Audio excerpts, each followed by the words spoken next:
Chapter 31. The Trial of the Crescent Moon Runes mountainside overlooking the battle for Falena, 338 solar year.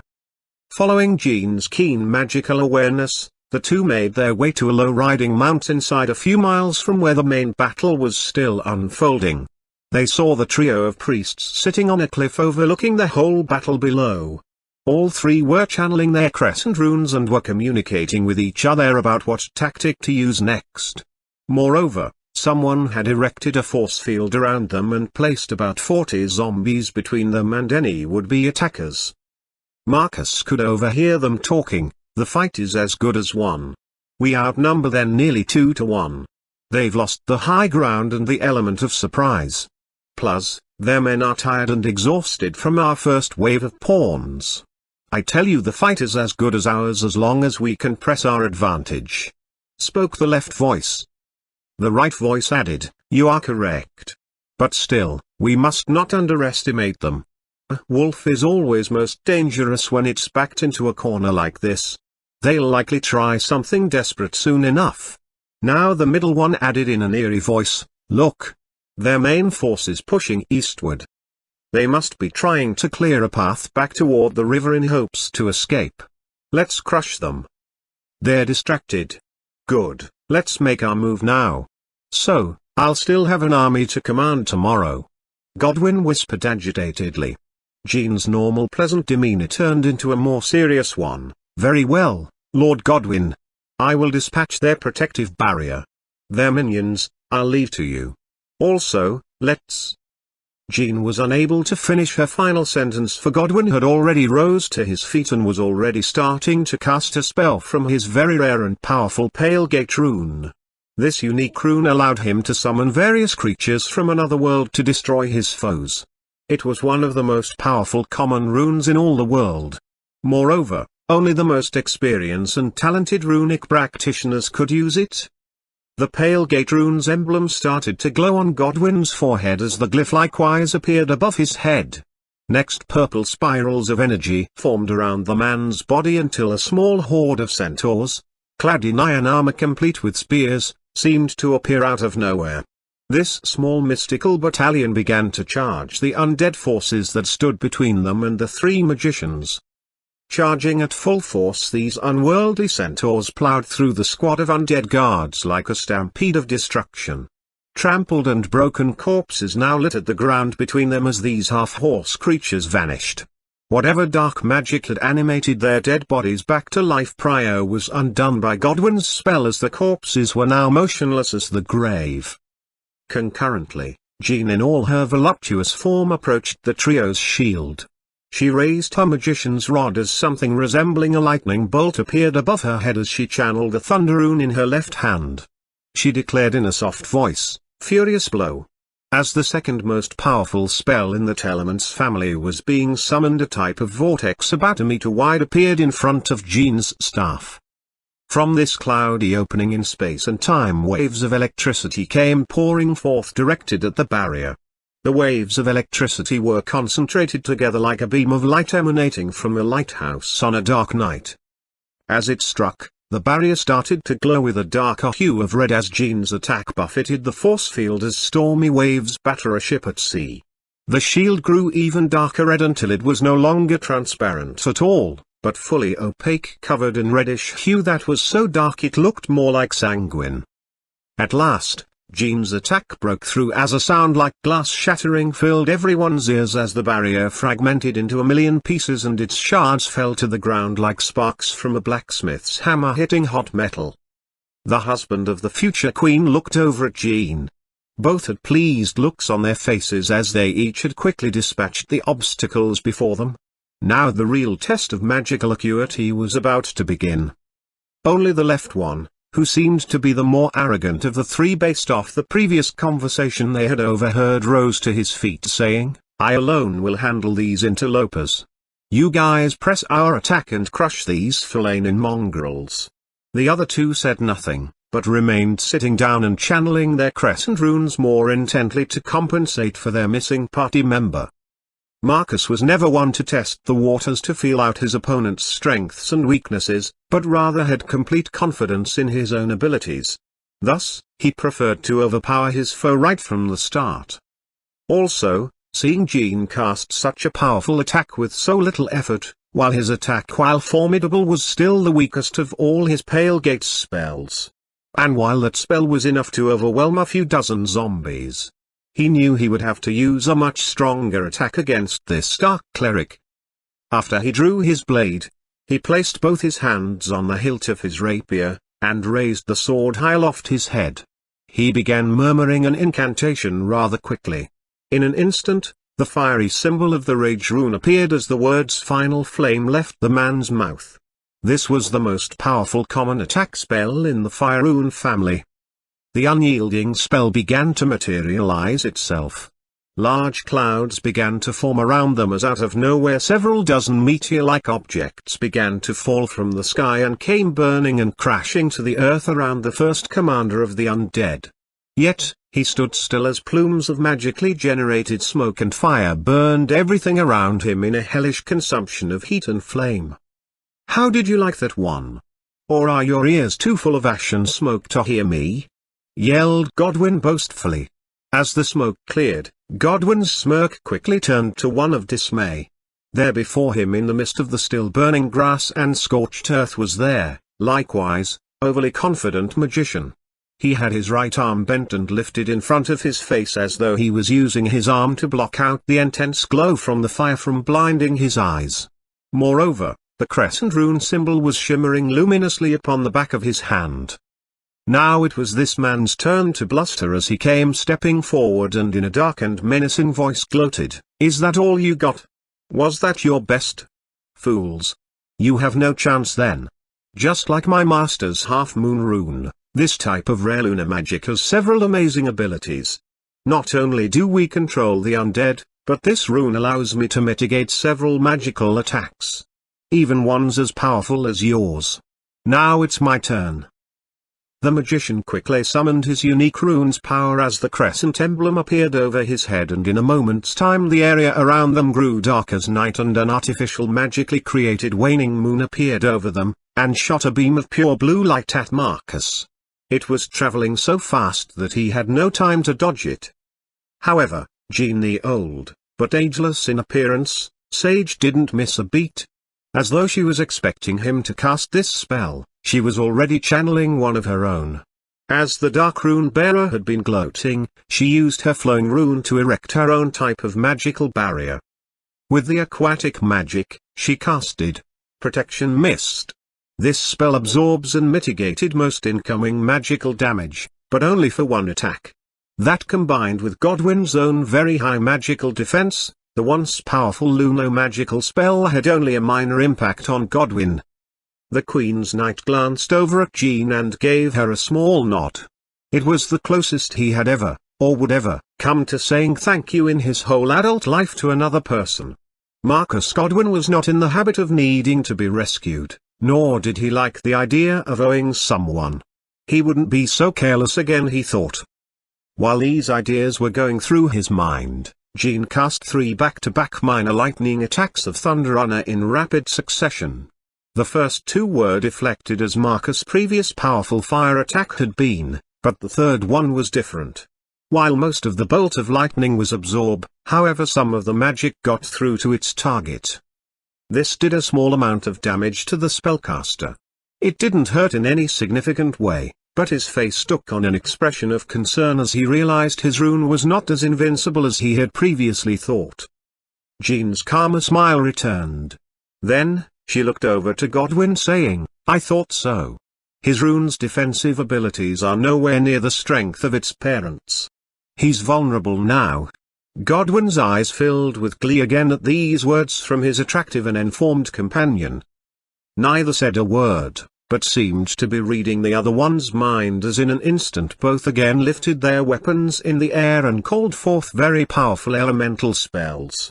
Marcus summoned his final flame spell again, while Jean, falling back on her thunder rune, summoned its strongest attack, Thunderstorm, and both spells combined into one.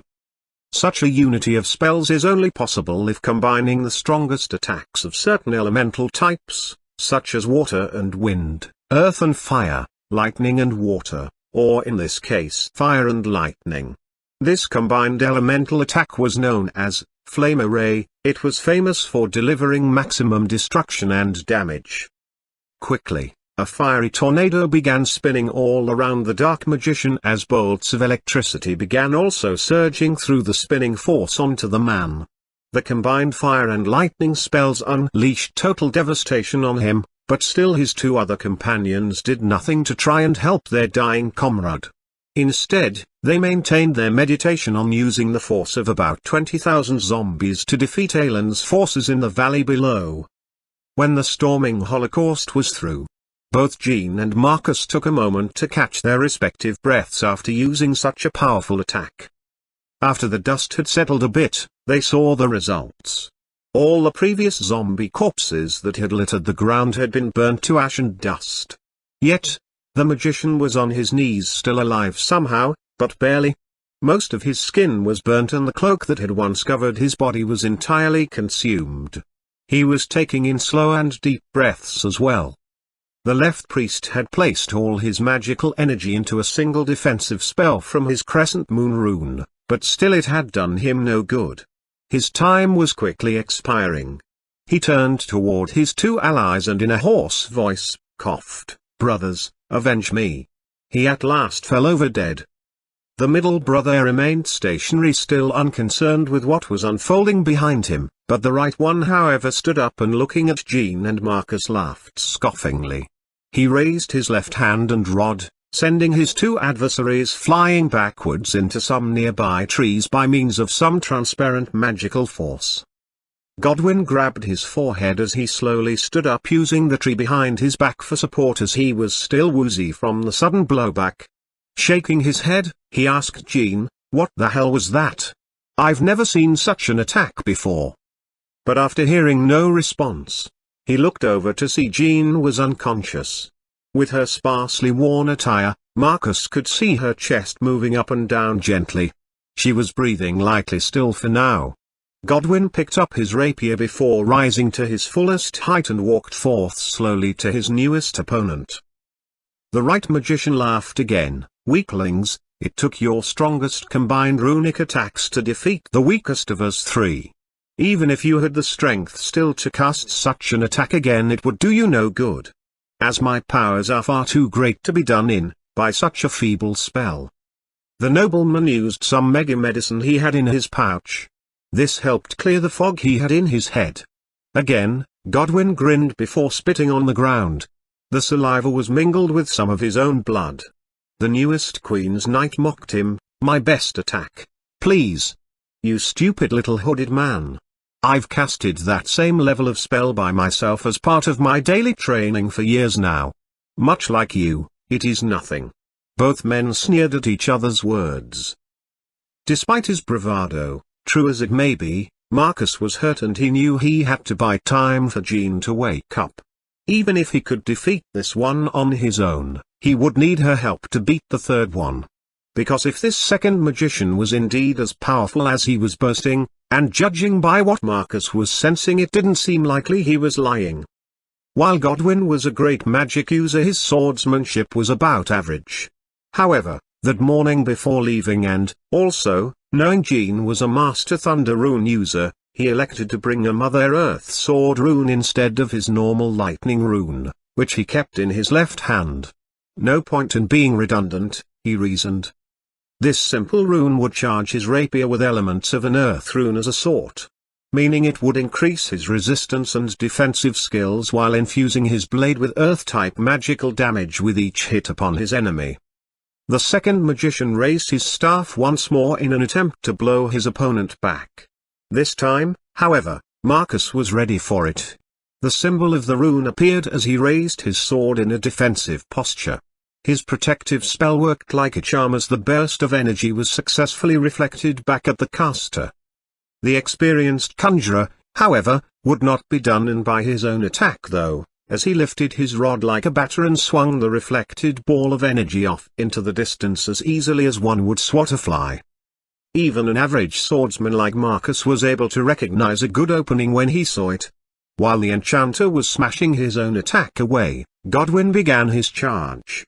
Bringing his magically infused rapier high in the air, he brought it down fast, striking at the magician clean across the chest. In truth, had he been more experienced with the sword and pressed his blade a little harder, the blow upon the distracted bearer of the Crescent Moon rune would have been a mortal one, and not just a graze as it had actually been. Jumping back, Nyoka's servant lifted his own staff in the air a bit and brought the end of it down on the ground, and something like green energy resembling ripples formed all around him in all 360 degrees. They began to pulsate outward just like waves in a pond, only a lot faster. Marcus raised his sword once more in a defensive posture. The earthly enchanted rapier stopped the damage, but the spell was strong enough to force Marcus back several steps, losing his short-gained advantage over this dark priest. With his free hand, he touched his chest to feel the wound. The fallen clergyman could feel the blood on his hand and laughed beside himself. "I guess you're not as weak as I first thought, Falanin. No, you're dangerous, indeed. I shall not let you get so close to me again." Godwin, never one to refuse a compliment even from an enemy, took a mocking sort of bow before adding, "Underestimating me was your first and last mistake today." "We shall see," countered the Nagarian. "I've had enough games."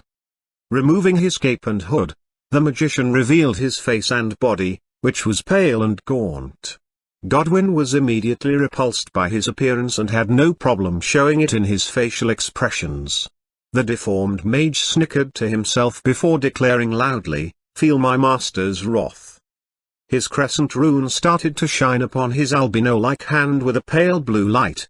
However, unlike his predecessor's magical attack, this one was channeling all his rune's offensive and defensive magic into a single beam of runic energy, which was being gathered and concentrated through his staff. Realizing this, Godwin, again, moved forward but slowly, this time with his sword and other runes at the ready. "Die, Falanin." The other roared. The emaciated figure extended his staff and a blue beam of pure power from his rune shot out like lightning. Godwin stopped.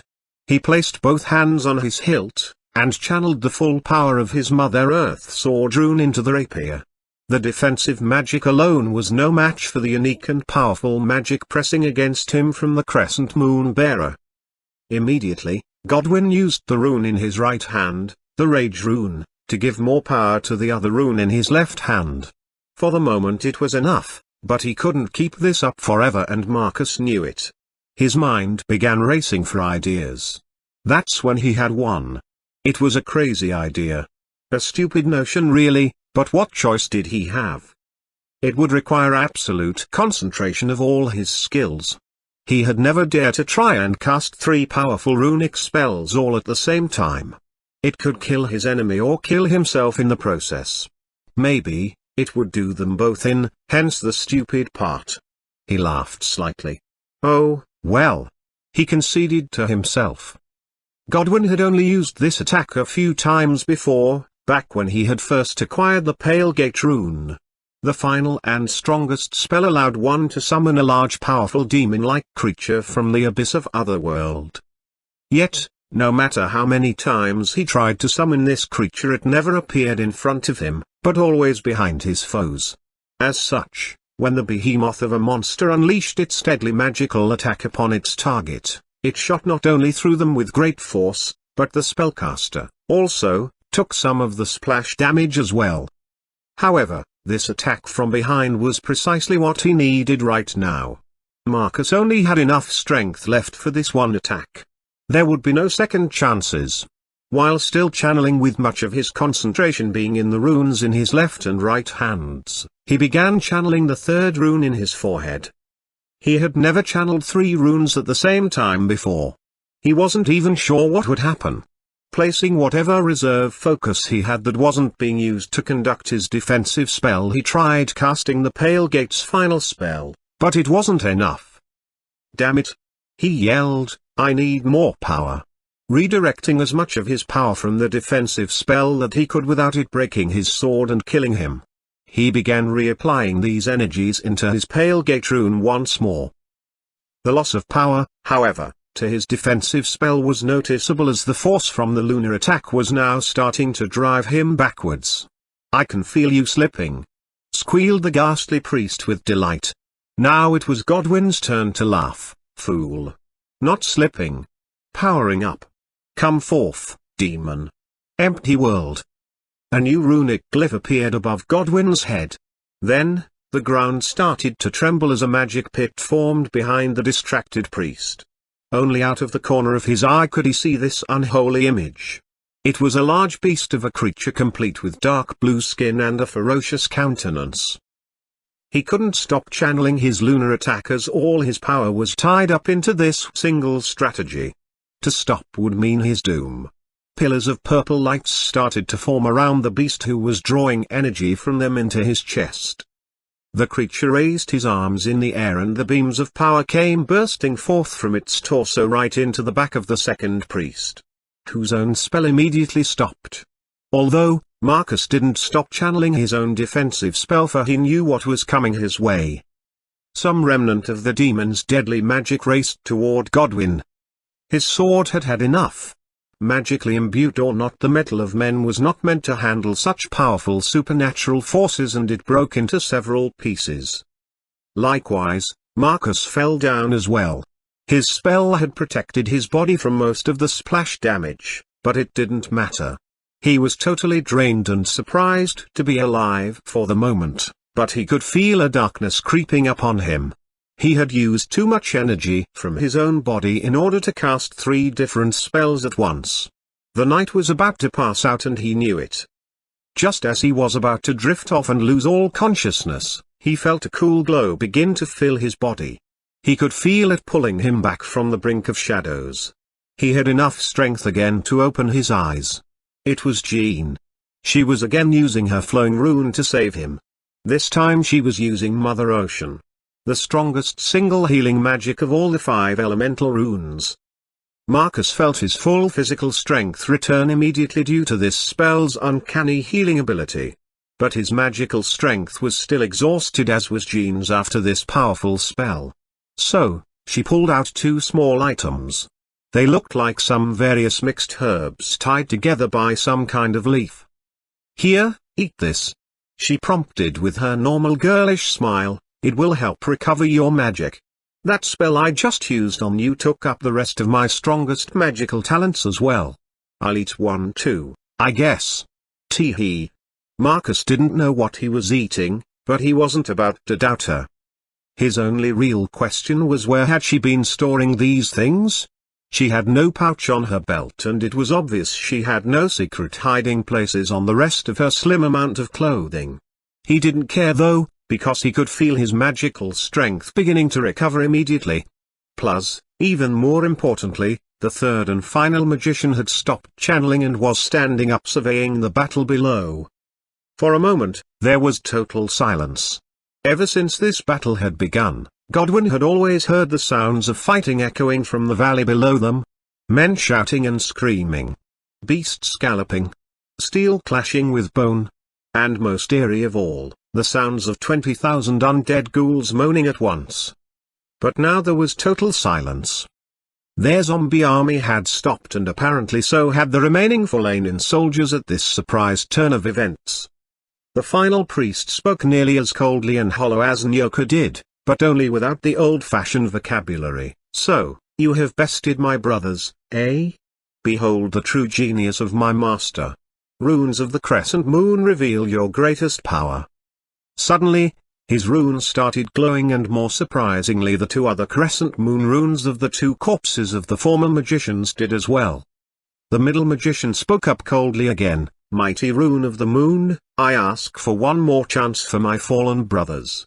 They offer their souls as payment for this power of another chance." The other 2 runes started glowing, as did the bodies of the 2 fallen priests. Suddenly, they were both reanimated to some degree and started to move. "How in the heck?" demanded Godwin, flabbergasted.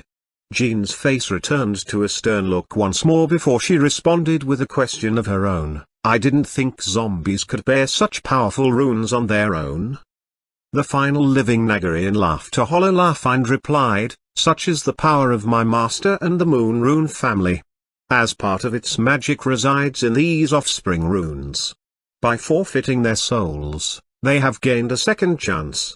Nevertheless, you're right, woman. Zombies can't use runes, let alone runes as powerful as these. But, they are not. They are now my stringed marionettes and I am their puppet master. Such is the extent of my power. Puppets controlling other weaker puppets. Ha ha ha. He finished. Brothers, you still bear the runes in your bodies so that army down the still has to obey you, but now you must obey me as well. Hear my words. No more formations or countermaneuvers or special strategies. Order those undead pawns just to kill them all. Leave no survivors. The two runic corpses of the former magicians obeyed their still living brother and ordered the remaining zombies below to just started attacking Aelin's remaining forces at random. Again, great shouts of battle erupted from the valley floor below. At the same time, Marcus and Jean now heard strange new horns blowing from the valley below near the river. Yet, neither recognized who it belonged to. It didn't sound like any battle horn the Falanan army or the dragon horse cavalry used to Godwin's ears. However, he had no time to ponder strange noises. This final opponent would require his full attention. As he now knew, this guy alone was more powerful than both his brothers combined. His sword broken, Marcus saw the long staff of his previous opponent near him on the ground. Somehow, it had survived his Pale Gate rune's powerful attack completely intact. Godwin picked it up. He could immediately sense two things about it. One was the dark energy still emanating within it, and the other thing was this staff was more than just a mere magician's weapon. No, it was much more. It felt like a magical tuning fork to Marcus. In other words, this weapon would amplify any magical spell being channeled through it greatly. No wonder it took all three of his runes working together in order to beat the other guy's single rune. This staff had increased his magic greatly. The second magician was not more powerful than the first after all. He simply had better equipment. Perhaps this would help give him and Jean the extra edge they needed against this new opponent, thought Marcus. Because this guy had no special weapons. He just used his own two bare hands to summon forth his amazing and devastating magic. No doubt about it. This one was, indeed, far greater than the other two. He might even be stronger than them combined, suppose Godwin. Just then, the third monk lifted his right hand in the air and about a dozen new zombies appeared beside him to improve his odds of winning. Any ideas? Whispered Godwin to Jean. I'm afraid not this time. We'll have to just wait and see what he does first. Tee-hee. She replied in the same whispery tone. He rolled his eyes. He was tired of being on the defensive for most of these battles. Marcus said aloud, let's see what this little toy of your fallen comrade can do in the hands of a real magician. Rage rune, explosion. While not as powerful as his previous final flame spell, this fire-based attack was the second strongest in the whole flame family and was now being amplified through the enchanted staff. Thus, the powerful attack would at least give them an idea of what this dummy necromancer was capable of doing. A dome of orange fiery energy encased the cloaked wizard and his undead minions as billows of fire began filling up the space in the dome, burning everything inside it. The grass and undead creatures were burned into nothingness. In fact, when the dome faded and the fire disappeared, only the lone Nagarian was left intact. His cloak had been consumed, but his equally pale skin like his previous brothers was exposed, but undamaged. He smirked. Now, is that all you got? The remaining servant of Nyoka clenched his fists to his head, crossing his arms. He started glowing with the same pale blue light they were familiar with by this point. The priest was channeling his Crescent Moon rune into a powerful attack. Moments later, he rapidly uncrossed his arms, bringing them to his sides, while yelling out the name of some spell unfamiliar to Godwin. Like a flash, the charging energy left his body, heading toward his two foes. Jean was prepared for this and unleashed her protective mist spell again from the flowing rune. At the same time, Godwin took his new staff into his left hand and channeled the protective spell of his Mother Earth sword rune. Even if it wasn't a sword per se, the spell would generate the same protective result. Actually, even stronger given the power of amplification from the wizard's new weapon. With both defensive spells in place, they thought they were prepared, but they were not. His blue flash of runic power shattered both barriers and sent them flying backwards once more. However, instead of crashing into the trees again, they only fell back a few feet, as their spells had managed to absorb most of the magical impact before shattering from its awesome power. Godwin clutched the staff still in his hands and used it to pull himself up. Jean was already on her feet and was casting another united elemental attack on her own using her thunder and flowing runes. She was determined to break this crescent moon's innate defensive barrier, just as she had broken the first guy's spell. She spoke in a powerful voice, "Water and lightning, combine your powers to give us the thunder god attack." Suddenly, large icicles as sharp as spear points started to form above her and electricity began to circulate throughout the deadly frozen water, supercharging them. Then, with a flick of her wrist, they honed in on Nyoka's slave. His magical barrier was also shattered just as theirs had been moments before from so powerful an attack. Plus, the other reason she had used this spell was for its secondary effect. It healed both her and Godwin once more, physically speaking. Liking the idea of using ice, Godwin used his Pale Gate rune once more to summon the same ice dragon he used on the Nethergate assassins that Nyoka had sent to kill him several days ago, effectively breaking their secret deal. The area around the magician grew cold and stiff. He could suddenly see his breath, as so cold was the area around him now. A terrifying roar sounded and a pale green dragon materialized in the sky above him. It began flying circles around him like a vulture circling a dead animal on the roadside. The great lizard contracted all the cold at her foe by using the blowing wind of sub-zero temperatures and aimed it right at him, freezing and then shattering everything in her path before vanishing back into her own dimension. The last time he used the spell on those failed ninjas, their bodies had frozen instantly, and shattered into pieces like a glass being thrown hard into the ground. But no such luck with this enemy. Though his defensive walls were gone thanks to Jean. Yet, he was still very magically keen and stout. The blast had injured him some, but was nowhere near strong enough to kill him. Again, the powerful priest charged up his body with power. And, again, sent a wave of energy toward them. By this point, both knew the attack well enough to dodge out of the way. He just stands there using that same dumb attack. Why won't he attack us more forcefully? He has had plenty of chances. Godwin asked Jean curiously as the two regrouped after their respective attacks. The sage replied, "I don't know." Wait. She looked over at the two undead rune bearers. That must be it. This guy, he is controlling those two who are in turn controlling all those thousands of zombies below to attack everyone else. I think he isn't attacking us like he wants, because it is too much for him to control. I think something has changed in the battle below that requires more of his attention to be down there than up here with us. He can't fully manage that battle and fight us either. Godwin's face suddenly was filled with joy as a new idea at this latest revelation from the woman beside him entered his mind. He lifted his new enchanted staff high in the air and brought it slamming down into the ground. "Hey, Nyoka's little whore. You might be good at taking a magic attack, but let's see how tough your undead brothers are. Final flame. Final flame." The next commander of the Queen's Knights used all the magic he had recovered since eating Jean's mixed herbs to cast his two most powerful fire spells simultaneously. Godwin had cast his chain of burning magic at the undead rune wielders behind the living puppeteer. Jean had to shield her own eyes, because so powerful and bright were the dozens and dozens of fireballs falling from the heavens unto these poor dumb and defenseless puppets. The last wizard had no choice but to give up his control of the thousands of zombies below, as his two supporters were now ash.